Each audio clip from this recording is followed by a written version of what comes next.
الحمد لله وحده والصلاة والسلام على من لا نبي بعده على صاحب التاج والمعراج الذي اسمه مكتوب في الإنجيل والتوراة. أما بعد فأعوذ بالله من الشيطان الرجيم. بسم الله الرحمن الرحيم.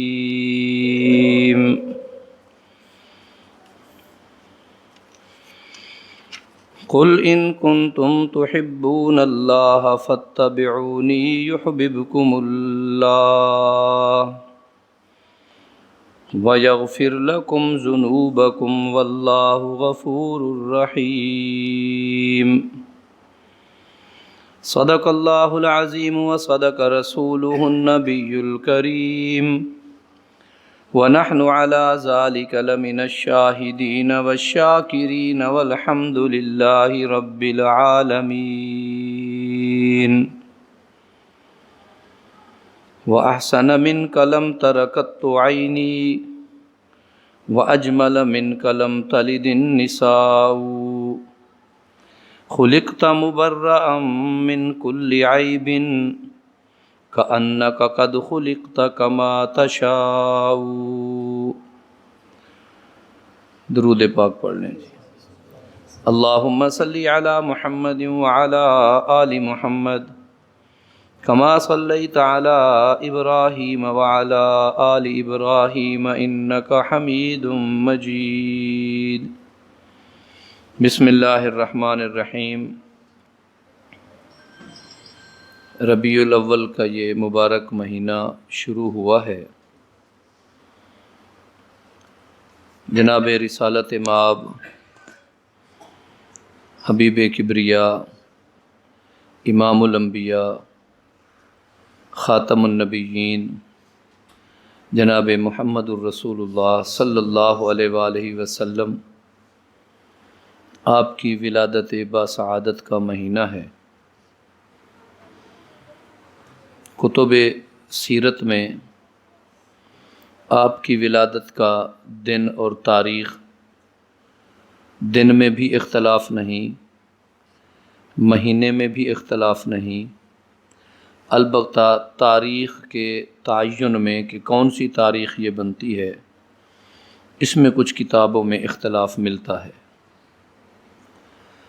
نبی علیہ الصلوۃ والسلام ربیع الاول میں سوموار کے دن پیدا ہوئے.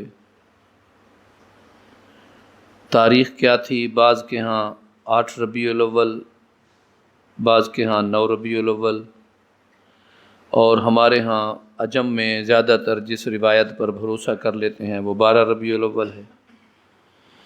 اہل عرب جو ہیں وہ اسے 9 ربیع الاول شمار کرتے ہیں کہ یہ دن تاریخ کے اعتبار سے 9 ربیع الاول کا دن تھا. نبی علیہ الصلوۃ والسلام اس وقت تشریف لائے، پیدا ہوئے جس کو صبح صادق کہتے ہیں. ہماری سرائکی میں وڈا ویلا، بڑا وقت. تو صبح صادق کے وقت آپ کی ولادت ہوئی. صبح صادق جو ہے یہ رات کو الوداع کہنا ہوتا ہے اور دن کی ابتدا ہوتی ہے، آثار شروع ہو جاتے ہیں. تو اس وقت میں آپ تشریف لائے تو ادیب لوگ بڑا پیارا جملہ یہاں لکھتے ہیں، آنے والا نبی بھی صادق تھا اور جس وقت میں تشریف لائے وہ وقت بھی صادق ہے. صبح صادق ہے، آپ تشریف لائے. اللہ رب العزت نے آپ کو دنیا بھر کی جتنی خوبیاں ہیں، ذاتی، طبی، خلقی، خلقی، جتنی خوبیاں ہیں، اللہ نے ان سب خوبیوں کا سردار، سب خوبیوں کا مرکز جناب محمد الرسول اللہ صلی اللہ علیہ وآلہ وسلم کو بنایا. نبی علیہ الصلوۃ والسلام کی تشریف آوری کے حوالے سے دو تین باتیں بڑی زمانے میں سنی سنائی جاتی ہیں۔ ایک ہے میرے پیغمبر کی ولادت، ایک ہے میرے پیغمبر کی ذات، اور ایک ہے نبی علیہ الصلوۃ والسلام کی تبلیغی کوشش، آپ کا نبی ہونا، آپ کا مشن مبارک۔ میں اسے اس انداز میں کہوں، ایک میرے پیغمبر کی ذات ہے اور ایک میرے پیغمبر کی بات ہے۔ ذات پیغمبر کے جتنے اجزاء آپ بنائیں، کسی جز پر کسی کو اختلاف نہیں۔ دنیا میں کوئی یہ نہیں کہہ سکتا کہ محمد صلی اللہ علیہ وسلم پیدا ہی نہیں ہوئے، کوئی نہیں کہے گا۔ اپنا، اوپرا، غیر، ساتھی، دشمن، دوست، کوئی نہیں کہے گا کہ نبی پیدا نہیں ہوئے، لہٰذا ہم نے نبی کی پیدائش کو منوانا ہے، اس کے لیے آؤ محنت کریں، زور لگائیں، دنیا میں گھومیں، گشتیں کریں، پھریں، قائل کریں، دلائل دیں، مناظرے کریں، تقریریں کریں، اور یہ منوائیں لوگوں سے کہ محمد پیدا ہوئے ہیں۔ اس پہ کسی کو کوئی اختلاف نہیں ہے میرے نبی کی ولادت مبارکہ پہ کہ آپ پیدا ہوئے۔ کتب سیرت کو دیکھیں، پیغمبر کی ولادت مبارکہ آپ کا تو انتظار وہ قومیں کر رہی تھیں جو پہلے والی تھیں۔ مبشرم برسول، حضرت عیسیٰ علیہ السلام فرما گئے میرے بعد ایک رسول آئیں گے، یاتی من بعدی، آئیں گے میرے بعد، اسمہ احمد، ان کا نام مبارک احمد ہوگا۔ میرے بعد ایک پیغمبر آئیں گے جن کا نام نامی اسم گرامی احمد ہوگا۔ دنیا نصرانیت، دنیا یہودیت انتظار میں تھی۔ حافظ عماد الدین ابن کثیر رحمۃ اللہ علیہ ایک مفسر گزرے ہیں، انہوں نے جو قرآن پاک کی تفسیر لکھی ہے اسے اللہ نے اتنی پذیرائی بخشی، اتنی مقبولیت بخشی کہ کم و بیش 1000 سال پہلے لکھی ہوئی تفسیر کو آج بھی اتنے شوق اور ولولے سے پڑھا جاتا ہے کہ اس کے بغیر کوئی شخص سمجھتا نہیں کہ میں کوئی مفسر ہو تو سمجھے کہ اس کا مطالعہ کیے بغیر میں آگے چل سکوں۔ انہوں نے ایک روایت لکھی ہے کہ حضرت موسیٰ علیہ السلام نے ایک مرتبہ اللہ رب العزت کی خدمت میں عرض کیا کہ اے اللہ، وہ نبی آخر الزمان جن کا تذکرہ آپ نے تمام انبیاء سے کیا ہے، وہ نبی آخر الزمان تشریف لائیں گے، ان کی کیا ایسی خصوصیات ہوگی ان کے مشن مبارک میں، ان کے پروگرام میں، جو ہم میں نہیں ہے؟ ہم نے کون سی ایسی قربانی ہے جو گویا کہ نہیں دی؟ کچھ باتیں میں خطیبانہ انداز میں شامل کر رہا ہوں، یعنی اس پیغمبر جو نبی آخر الزمان آخر میں تشریف لائیں گے، ان کی کیا ایسی خاصیت ہے جو ہم تمام انبیاء کے مقابلے میں بالا بھی ہے اور اعلیٰ بھی ہے؟ تو اللہ رب العزت نے جواب میں ارشاد فرمایا، اے موسیٰ کلیم اللہ، آپ اسی بات سے اندازہ لگا لیں کہ آپ کا پیروکار سچا، سچا، مخلص، متقی، آپ کا پیروکار، آپ کی امت کا شخص اگر کسی نیکی کا ارادہ کرے گا، اسے نیکی کا ثواب نہیں ملے گا جب تک کہ وہ نیکی کرے گا نہیں۔ اور اس پیغمبر کا تذکرہ کیا پوچھتے ہو؟ اللہ اس پیغمبر کی برکت سے ان کے ماننے والوں کو یہ شوکت اور شان عطا فرمائیں گے کہ نیکی کا ارادہ کریں گے اللہ اس کا بھی اجر دے گا، نیکی کریں گے اللہ اس کا بھی اجر عطا فرمائیں گے۔ دیکھیں، ہم اب ارادہ کر لیں سارے کہ انشاءاللہ ہم نے آج عصر پڑھنی ہے، جماعت کے ساتھ پڑھنی ہے، تکبیر اولیٰ میں پڑھنی ہے، اور اس میں کوئی سستی نہیں کرنی۔ پھر آپ اسی طرح کسی اور نیکی کا ارادہ کرتے جائیں اور اللہ اس ارادے کی تکمیل آپ سے کرا دے، ارادے کا ثواب علیحدہ، تکمیل کا ثواب علیحدہ۔ تو اسی طرح ایک اور 2-4 باتیں فرمائیں تو حضرت موسیٰ علیہ السلام فرمانے لگے، اگر اس نبی کے، پیغمبر کے ماننے والوں کو یہ عزت ملتی ہے تو پھر مجھے اسی نبی کا امتی بنا دیا ہوتا. اتنے پیکج مل رہے ہیں, اتنی سہولتیں مل رہی ہیں, اتنی اعزازات مل رہے ہیں اس پیغمبر کے ماننے والے کو.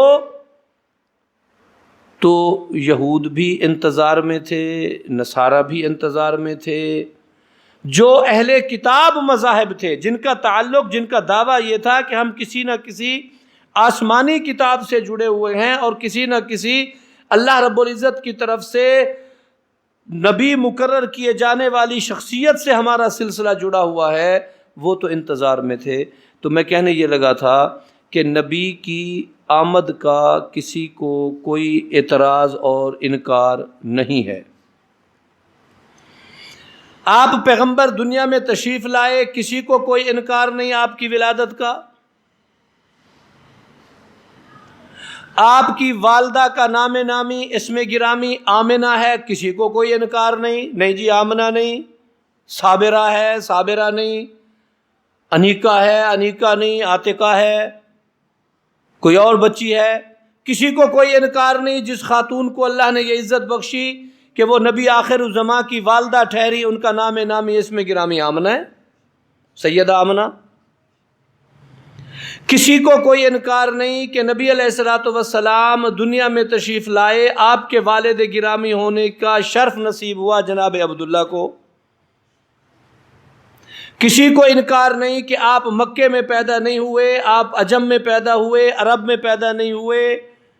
ہر آدمی مانتا ہے کہ جناب رسول اللہ صلی اللہ علیہ وسلم مکے میں پیدا ہوئے. کسی کو اس کا انکار نہیں کہ آپ قریش کی شاخ بنو ہاشم میں پیدا ہوئے, اس کا بھی کسی کو انکار نہیں. میرے پیغمبر کی ولادت کو جس بھی پہلو سے کوئی لے, آپ صبح صادق کو پیدا ہوئے سب مانتے ہیں, سوموار کو پیدا ہوئے سب مانتے ہیں, ربیع الاول میں پیدا ہوئے سب مانتے ہیں, آمنہ آپ کی, سیدہ آمنہ آپ کی والدہ محترمہ ہے سب مانتے ہیں, حضرت عبداللہ آپ کے والد گرامی ہیں سب مانتے ہیں, بنو ہاشم کے چشم و چراغ ہیں سب مانتے ہیں, اتنے اعزازات ہیں سب مانتے ہیں. یہ پیغمبر کی ولادت کے منوانے کے لیے امت کو اتنا اپنی توانائی خرچ کرنے کی ضرورت ہی نہیں ہے, کیونکہ میرے نبی کی ولادت کا ہر کوئی قائل ہے, کسی کو انکار ہی نہیں. جب کوئی انکار کرے تو دلیل دیں. جب انکار کی نوبت آئی کہ آپ نبی آخر الزمان نہیں ہیں, ہم آپ کو خاتم النبیین نہیں مانتے, اب امت کو ایک سیسا پلائی دیوار بن کے کھڑا ہو جانا چاہیے. خبردار, ہم عقلی طور پر, نقلی طور پر, دلیل کے طور پر, زور کے طور پر, جرت کے ساتھ, ہمت کے ساتھ یہ ثابت کریں گے کہ میرا محمد آخری نبی ہے. یا خدا نہ خواستہ کوئی آپ کی رسالت کا ہی انکار کر دے, جس طرح یہود نے کیا, نصارہ نے کیا. اب ہم ثابت کریں گے عقلی طور پر, نقلی طور پر, دلائل کے اعتبار سے, مناظرے کر کے, جرت کے ساتھ, ہمت کے ساتھ, تحریک چلا کے, جنگیں لڑ کے, جہاد کر کے, ہر صورت یہ بات باور کرائیں گے کہ ہمارا نبی جناب محمد الرسول اللہ صلی اللہ علیہ وسلم نبی برحق ہیں اور نبی آخر الزماں ہیں. تو جس چیز پر کسی توانائی خرچ کرنے کی ضرورت ہے اس میں سستی, اور جو متفقہ بات ہے اس میں پھرتی. بس یہ آپ ذہن میں رکھ لیں, ہم اپنی توانائی, اپنا مال و دولت, اپنا وقت, اپنی سوچ, اپنی قوت, اپنی طاقت, اپنا اتحاد اس جگہ پر بنائیں جہاں ہمیں اس کے منوانے کی ضرورت ہے. لا الہ الا اللہ محمد الرسول اللہ, یہ میرے پیغمبر کا کلمہ ہے, ہم نے اس کو منوانا ہے, ہم اس پر ثابت کریں گے یہ نبی برحق کا کلمہ ہے. آپ نے پیش کیا, جس نے پڑھا اس کے متعلق اللہ کے نبی نے فرمایا من قال لا الہ الا اللہ مخلصا فقد دخل الجنہ. آپ نے فرمایا جس نے بھی ایک مرتبہ لا الہ الا اللہ پڑھ لیا اخلاص کے ساتھ, اخلاص کی شرط یہ ہے کہ پھر اس سے منحرف نہ ہو، پھر اس کے ساتھ دغا نہ کرے، دھوکہ بازی نہ کرے، منافقت نہ کرے۔ منافقت کا ضد مخلص ہونا ہے، مخلص ہو کے کلمہ پڑھا اور اسی پر قائم رہا۔ اللہ قرآن پاک میں فرماتے ہیں تتنزل علیہم الملائکہ، اللہ کے نبی ارشاد فرماتے ہیں فقد دخل الجنہ، جس نے استقامت کا مظاہرہ کیا اللہ کہتے ہیں فرشتے ان پر بھیج دوں گا مدد کو۔ نبی فرماتا ہے اللہ ان کو ضرور جنت میں داخل کرے گا۔ اللہ کا فرمان بھی حق اور میرے پیغمبر کا فرمان بھی حق، سبحان اللہ۔ تو میرے ساتھیوں، ہم بعض اوقات ایسے معاملات میں اتنے جذباتی ہو جاتے ہیں جن میں جذباتی ہونے کی ضرورت نہیں۔ ہمارے جذبات ہونے چاہیے، جب ہمارے پیغمبر کی رسالت پہ کوئی ہاتھ ڈالے گا تو ہمارے جذبات آئیں گے۔ جب پیغمبر کی تلاوت پہ کوئی اعتراض کرے گا کہ یہ قرآن نہیں یہ قرآن ہے، پھر ہمارے جذبات آنے چاہیے۔ جب پیغمبر کی ختم نبوت پہ بات آئے پھر آنے چاہیے۔ جب کوئی ایسا غلط جملہ کہے کہ نبی نے اور اللہ نے جو نظام عدالت میں مجرمین کے لیے سزائیں منتخب کی ہیں وہ ظالمانہ ہے، غیر منصفانہ ہے، ان کی کوئی حیثیت نہیں، یہ انسانیت کے ساتھ ظلم ہے، ہم انہیں بتائیں گے تم اتنے عقل مند دانا بینا نہیں ہو جتنا اللہ نے حکمتوں کے ساتھ اس قانون کو بنایا، رسول اللہ صلی اللہ علیہ وسلم نے نافذ فرمایا۔ یاد رکھو، جب پیغمبر کی سیرت پہ انگلی اٹھے گی، جب پیغمبر کے کردار پہ انگلی اٹھے گی، جب پیغمبر کی تعلیمات سے انحراف آئے گا، جب پیغمبر علیہ الصلوۃ والسلام کی سنتوں سے انحراف آئے گا، جب نبی علیہ الصلوۃ والسلام کے بتائے ہوئے اصولوں سے انکار آئے گا، جب آپ کے بنائے ہوئے نصاب تعلیم سے انکار ہوگا، جب آپ کے بنائے ہوئے نظام عدالت سے انکار آئے گا، جب آپ کے بنائے ہوئے نظام امن سے انکار آئے گا، پھر ہمیں چاہیے ہم اپنی توانائی بھی خرچ کریں، کوشش بھی کریں، محنت بھی کریں، مال و دولت بھی لگائیں، جان بھی دیں، عزت و آبرو کی بھی پرواہ نہ کریں، بچوں بیوی کی بھی پرواہ نہ کریں، اپنی نسلیں قربان کر دیں اس پر۔ یہ ہمارا حق بنتا ہے۔ جو مسئلہ متفقہ ہے اسے انکار کسی نے نہیں کیا، آپ کا آنا برحق ہے، لیکن آپ کی سیرت کا منوانا امت کی ذمہ داری ہے، یہ ہماری ذمہ داری ہے، اس پر پوری توجہ رکھیں۔ ہم بعض اوقات بری ہو جاتے ہیں ایک ایسی بات سے جو بات اتنی تاکید کے ساتھ قرون اولیٰ میں ہمیں کہیں نہیں ملی۔ خوشی ہونا، خوش ہونا، اللہ کی اس نعمت عظمیٰ پر اللہ کا شکر ادا کرنا، یہ تو ہم کتنا کریں کہ بھئی اللہ اگر ہمیں ہزاروں مرتبہ، لاکھوں مرتبہ، کروڑوں مرتبہ بھی موت کے بعد دوبارہ زندگی دے تو دعا کرے ہر زندگی میرے پیغمبر کی عزت پہ قربان ہو جائے۔ فداہ ابی و امی الف الف مرۃ بکل عدد ذرۃ، آپ پر ہمارے ماں باپ قربان، ہم قربان، ہماری نسلیں قربان، کتنی مرتبہ قربان؟ ایک مرتبہ قربان نہیں۔ خود رسول اللہ صلی اللہ علیہ وسلم نے اللہ کے اس دین کے لیے، پیغمبر علیہ الصلوۃ والسلام نے دین اسلام کے لیے دعا مانگی، اللہم انی لوددت ان اقتل فی سبیل اللہ، اللہ میں چاہتا ہوں کہ میں تیری راہ میں شہید کر دیا جاؤں، ثم احیا، پھر زندہ کیا جاؤں، ثم اقتل، پھر شہید کیا جاؤں، ثم احیا، پھر زندہ کیا جاؤں، ثم اقتل، آخری مرتبہ، تیسری مرتبہ یہ فرما کر خاموش ہو گئے، پھر شہید کر دیا جاؤں، یعنی ہر مرتبہ جیوں اور ہر مرتبہ جب بھی مجھے شہادت آئے وہ اللہ تیرے دین کے لیے آئے۔ جب میرے پیغمبر نے اس دین اور سر بلندی کے لیے 3 مرتبہ شہادت کو مانگا ہے اس حدیث مبارکہ میں، تو پھر ہمیں بھی چاہیے ہم بھی کہیں اللہ جتنی مرتبہ زندگی دے تو دینے پر قادر ہے، اور ہر زندگی پیغمبر کی آبرو کے نام قربان ہو جائے، پیغمبر کی عزت و عظمت اور ناموس پہ قربان ہو جائے، پیغمبر کے شان و شوکت پہ قربان ہو جائے۔ لہٰذا ابھی ہم ولادت کے نام پہ خوشیاں ہوں گی، انداز اپنے اپنے ہیں، لیکن ضرور محتاط رہیں۔ ولادت کی خوشی جتنی حضرت آمنہ کو ہوئی ہوگی اور کسی کو نہیں ہوئی ہوگی۔ ماں تھیں، اور پھر کیسی ماں تھیں؟ ایسی خاتون جس کی شادی کو ابھی 5-7 ماہ گزرے ہوں، میں اپنے انداز میں کہتا ہوں جس نے اپنا جہیز ابھی پورا استعمال نہیں کیا،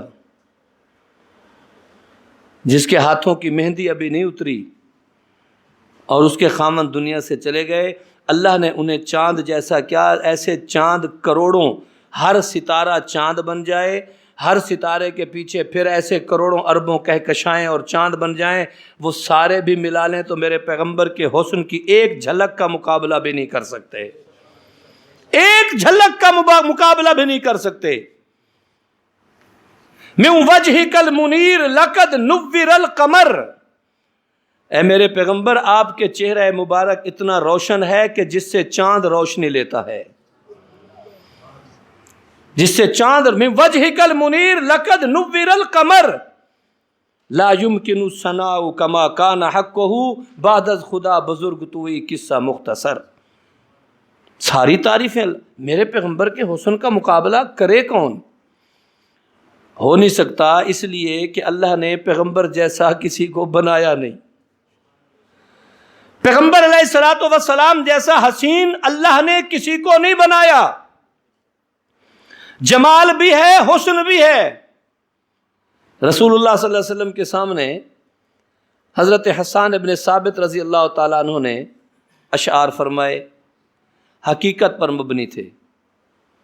ایک انداز ہوتا ہے افراط و تفرید کا، بات بڑھا کے بیان کرنا یا بات گھٹا کے بیان کرنا۔ جب حقیقت ہو تو اس کی اور شان ہوتی ہے۔ شاعر عموماً تعلی کرتے ہیں، ایسے شیخی بھگارتے ہیں، یوں ہے فلاں ہے۔ شاعروں میں جو عشق کی شاعری کرتے ہیں وہ تو 99% جھوٹ۔ میرا محبوب ایسا کہ اس پہ چاند قربان، چاند اس کے در کے آگے نوکر، کوئی نوکر نہیں، لوڈ شیڈنگ ہو جائے تو وہ موم بتی ڈھونڈ رہے ہوتے ہیں، ایسے ہی نوکر ہو کر۔ چاند جن کے در کا نوکر ہے۔ آؤ میں پیغمبر کا ایک معجزہ آپ کو سناؤں۔ حضرت ام المومنین سیدہ عائشہ رضی اللہ عنہا فرماتی ہیں، ایک دن میری سوئی گم ہو گئی۔ آقا تو ہر روز کمرے میں تشریف لایا کرتے تھے، معمول تھا آنا جانا، اندھیرا تھا، سوئی گم ہو گئی، چبھ نہ جائے یا ضرورت ہے تو فرش کو یوں ٹٹول ٹٹول کے دیکھ رہی ہیں کہیں مل جائے اور میں اسے محفوظ کر لوں۔ آپ تشریف لائے تو پوچھنے لگے، عائشہ کیا بات، خیر تو ہے؟ انہوں نے جواباً عرض کیا، اللہ کے نبی میری سوئی گم ہو گئی ہے اور مل نہیں رہی، میں کوشش کر رہی ہوں، اللہ کرے مل جائے۔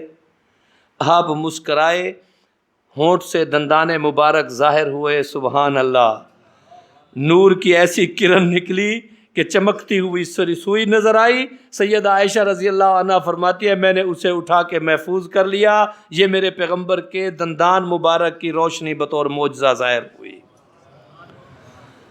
ذات پیغمبر ایسی ذات ہے، اللہ کی قسم، اس کا اعتراف کیے بغیر کوئی رہ نہیں سکتا۔ حضرت ام ایمن زچگی کے وقت عورتوں کے ساتھ ایک مددگار تجربہ کار عورت ہوتی ہے جسے دایا کہتے ہیں، آج کل کے زمانے میں اس کے لیے اور الفاظ ہیں، LHV کہتے ہیں یا نرس کہتے ہیں یا لیڈی ڈاکٹر کہتے ہیں۔ وہ تھیں،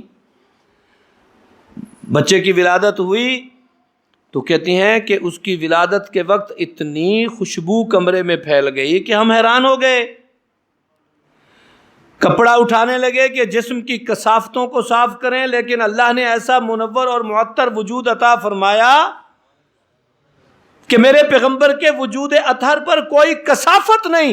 یہ نہیں اس وقت کوئی کثافت نہیں، آپ کے وجود اطہر پر کبھی مکھی نہیں بیٹھا کرتی تھی۔ میرے پیغمبر کے وجود اطہر سر مبارک میں کبھی جوئیں نہیں ہوئی، ساری زندگی میرے پیغمبر کو جوئیں نہیں ہوئی۔ نبی علیہ الصلوۃ والسلام جب چلتے تھے، سورج جس بھی سمت ہو سب کے سائے ہوتے تھے۔ پیغمبر کا معجزہ یہ تھا کہ آپ کا سایہ مبارک نہیں ہوتا تھا۔ علماء نے لکھا اس کی وجہ یہ ہے کہ جب آدمی چل رہا ہے 4-5 فٹ کے فاصلے پر اس کا سایہ پھیلا ہوا ہے، کسی کا گزوں پر پھیلا ہوا ہے، اور دوسرے آدمی کا اس کے سائے پہ پاؤں آ رہا ہے، سائے پہ پاؤں آ رہا ہے، آدمی پہ نہیں آ رہا۔ اللہ نے پیغمبر کا سایہ ہی نہیں بنایا کہ کسی کا پاؤں نہ آئے۔ سبحان اللہ۔ رسول اللہ صلی اللہ علیہ وسلم ارشاد فرماتے ہیں، اللہ نے بطور معجزہ مجھے یہ قوت باصرہ، دیکھنے کی یہ صلاحیت بخشی ہے، میں سامنے بھی دیکھ لیتا ہوں، پیچھے بھی دیکھ لیتا ہوں۔ اللہ نے میرے پیغمبر کو یہ شان ہے، پیغمبر کے تشریف لانے کا تو کوئی انکاری ہے نہیں، اور جو انکار کرتا ہے پھر اس جیسا جاہل اور بدبخت ہے نہیں کوئی۔ حسن و جمال، سبحان اللہ۔ بی بی ام ایمن، بی بی سویبہ تسلی دینے لگی، ماشاءاللہ بچہ بڑا خوبصورت ہے، بچہ بڑا منموہنا ہے، وجود اتنا معطر، اتنا منور، ہاں ہاں ہاں سبحان اللہ۔ اس کی وجہ پتہ ہے کیا ہے؟ کہ انبیاء کو اللہ کون سی مٹی سے بناتے ہیں؟ جنت کی مٹی سے۔ انبیاء جنت کی مٹی سے بنائے جاتے ہیں۔ اللہ کے نبی ارشاد فرماتے ہیں تنبت اجسادنا بارواح الجنہ، اللہ ہمیں جنت کی مٹی سے بناتے ہیں۔ دنیا کی مٹی میں میل بھی ہے، عیب بھی ہیں، کثافتیں بھی ہیں، اس میں رطوبتیں بھی ہیں، اس میں سمیل بھی ہے، لیکن جنت کی مٹی تو خوشبودار مٹی ہے۔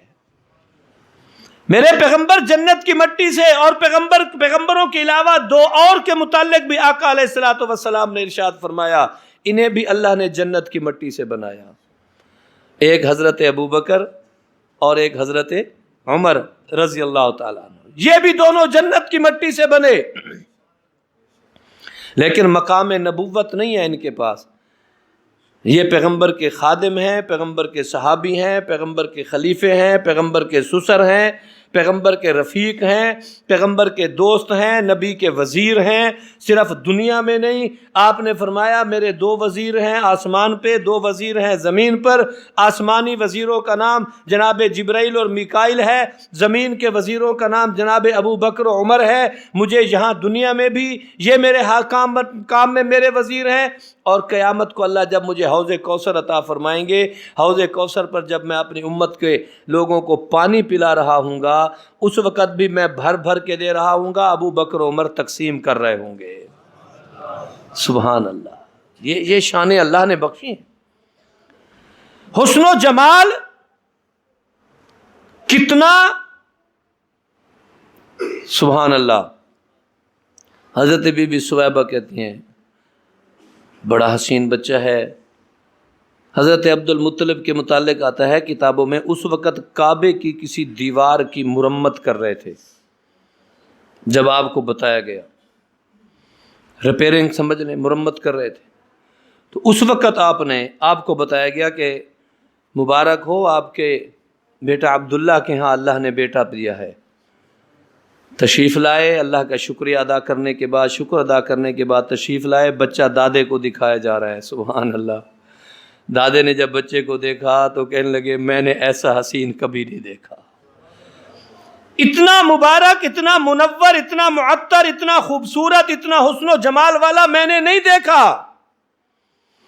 کسی شاعر نے حصہ ڈالا اپنے جذبات کا، کہتے ہیں کہ جناب جبریل بھی آئے، کہنے لگے تم نے کیا دیکھا ہوگا؟ کسی نے 50-60 سال، کسی کی عمر 70-80 سال، اتنا تجربہ ہے، میں نے شروع سے آخر تک سب کو دیکھا، حضرت آدم کو بھی دیکھا، جناب نوح کو بھی دیکھا، جناب یوسف کو بھی دیکھا، حضرت یونس کو بھی دیکھا، میں نے سارے حسین دیکھے، آسمان کو قریب سے دیکھا، زمین کو تہہ تک دیکھا، مشارق کو دیکھا، مغارب کو دیکھا، آمنے سامنے کو دیکھا، آفاق ہا گردیدہ ام ماہر بتاں ورزیدہ ام، پوری دنیا کے علاقوں میں گھوما پھرا ہوں، چاند کو بالکل قریب سے دیکھا ہے، ہر چیز خوباں، بسیار چیز خوباں دیدہ ام، اچھی سے اچھی شے کو بھی میں نے دیکھا ہے، لیکن تو ہے چیز دیگری، میرا محمد تو سب سے اعلیٰ ہے، تو سب سے شانوں والا ہے۔